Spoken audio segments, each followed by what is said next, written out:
In this lesson, we'll learn how to work with selection handles. We know that our ship's group is also a control. However, in order to access it, we'd either have to select one of the objects contained underneath the group, let's say our ship control, and hit the up arrow until we get to that node. So we just have moved up in hierarchy. Or another way is to do that from the outliner. We can grab it from here. However, that's not too ideal. So instead what we can do is grab its selection handle, and we can access that from our attribute editor. So with the group selected, let's go ahead and head over to the attribute editor, and we'll want to scroll down until we find our display tab. Here it is. So let's go ahead and expand it. And then at that point we can go ahead and view its handle by simply checking the display handle box. Alright, so what you can see is a little icon has appeared. If you do not see the icon, head over to your show menu and make sure you have handles checked. But still, I think we can go ahead and place the handle in a much better spot and right at the very center, just so it's easier to see and grab. So with that said, with the group selected, what we can do is use our selection handle channels. So we see 3 here, representing X, Y, and Z. So let's say if we wanted to bring the handle up, well, we can go ahead and use the Y-axis channel in the center and just go ahead and control drag. However, we'd be here for quite a bit if we took this route.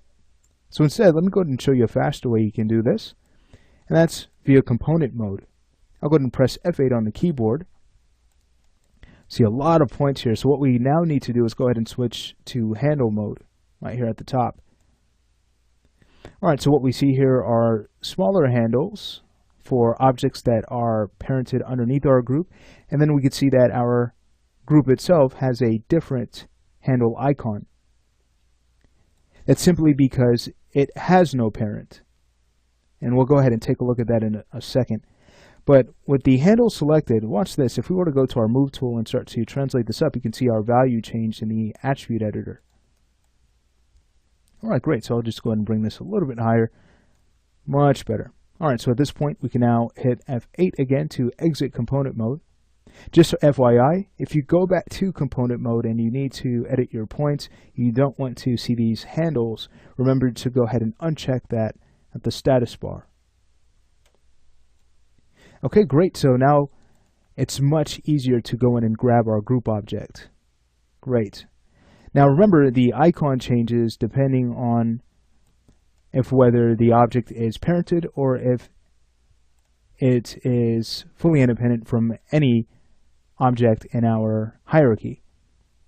So you can see the ship is not parented to anything, so it has this icon. However, if we were to group it with Control G, you can see that now the icon has changed. Alright, so I'm just going to go ahead and undo that with the Z key. And now that we're done here, what we'll do in the next lesson is learn how to create custom attributes. So that's going to be a really cool topic.